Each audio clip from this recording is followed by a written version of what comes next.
और उसकी रहमत से नाउमीदी नहीं। इसी दुआ के साथ अल्लाह रब्बुल इज़्ज़त आपको और हम सब को तमाम किस्म के वबाई अमराज से महफूज रखे, आमीन। इसी दुआ के साथ आज अपनी रेसिपी का आगाज़ करते हैं। मटन करी जो कि बहुत ही मज़े की बनती है। इसके अज्जा बहुत सिंपल हैं लेकिन इसका टेस्ट आसम है। आइए इसके अज्जा नोट कर लेते हैं। 1 kg मटन ले लीजिए, इसको धोकर साफ सुथरा करके रख लीजिए। 2 बड़े साइज की प्याज लेकर इसको बारीक स्लाइसिस में काट लीजिए, इस तरह पतला पतला। 2 मीडियम साइज के टमाटर लेकर इसमें 3 सब्ज मिर्चें ताज़ा फ्रेश सुर्ख वाली फ्रेश मिर्चें लेकर इसके साथ टमाटर को ग्राइंड कर लीजिए। और एक होल गार्लिक लेकर इसमें 1 इंच अदरक का टुकड़ा ले लीजिए। साथ में 1 टीस्पून साबुत खुशक धनिया और 1 टीस्पून जीरा लेकर इन चारों को इकट्ठे ग्राइंड कर लीजिए। बाकी जो चीजें इस मटन करी में जाएंगी वो मैं आपको साथ साथ बताती जाऊंगी। आइए अब मटन करी की तैयारी की तरफ चलते हैं। पहले पैन में मस्टर्ड ऑयल डाल दीजिए, हाफ कप इसको गरम कर लीजिए, बहुत 1/4 टीस्पून नमक डालकर। फिर इसमें ये साबुत मसाले डाल दीजिए, 3 लौंग, 2 दालचीनी, 3 सब्ज इलायची और 5-6 काली मिर्च डाल दीजिए और इनको 30 सेकंड हल्का सा सौते कर लीजिए।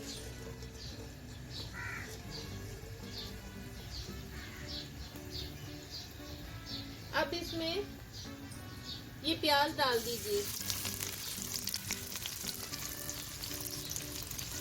जिसको फाइनली स्लाइस किया था। और इसको थोड़ा सा साफ कर लीजिए।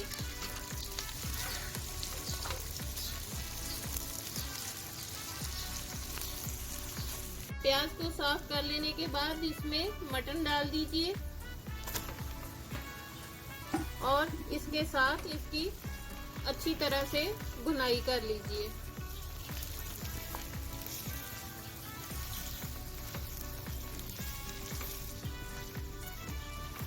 इसकी अच्छी तरह से भुनाई कर लेने के बाद इसमें अदरक लहसुन की पेस्ट डाल दीजिए, जिसको धनिया और जीरे के साथ फाइनली पेस्ट बनाकर रखा था।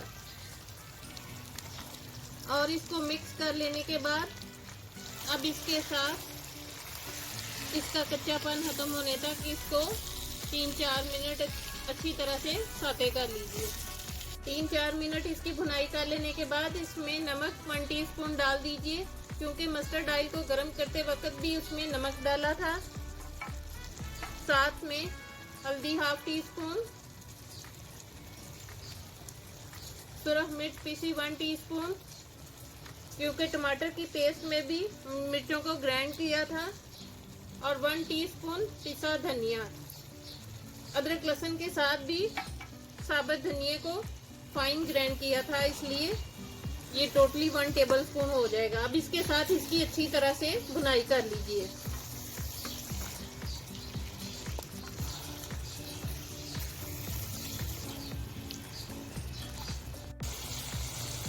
अदरक लहसुन के साथ इसकी अच्छी तरह से भुनाई कर लेने के बाद अब इसमें ये टमाटर जिसको ग्राइंड करके रखा था वो डाल दीजिए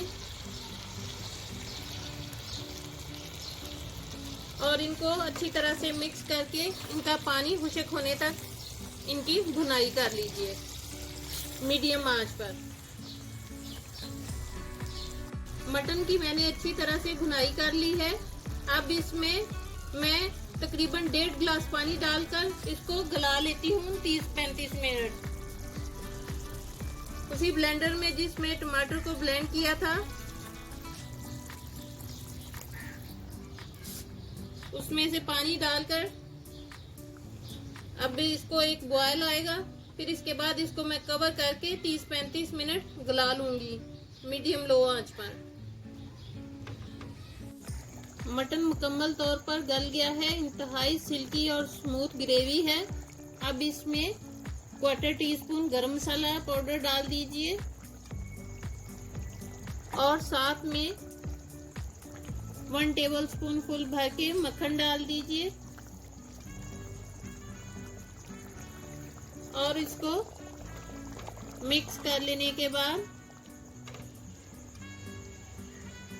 4-5 मिनट के लिए दम पर रख दीजिए और इसके बाद फिर इसको मैं डिश आउट कर लूँगी। अभी इसको मैं कवर करके दम पर रख देती हूँ। इंतहाई मज़े का मटन मसाला करी तैयार है। इसी के साथ मेरे चैनल को लाइक कीजिए, सब्सक्राइब कीजिए, फैमिली और फ्रेंड्स में शेयर ज़रूर कीजिए ताकि मेरी आने वाली हर नई रेसिपी का नोटिफिकेशन आपको उसी वक्त मौसूल हो सके। अपना और अपने वालिदैन का बहुत ज़्यादा ख्याल रखिए, साथ मुझे भी दुआओं में याद रखिए और अपनी रेसिपी का एंड एक अच्छी सी और प्यारी सी बात के साथ करते हैं। कोई अल्लाह पर सब कुछ छोड़ देता है और कोई अल्लाह के लिए सब कुछ छोड़ देता है। अल्लाह हाफिज़।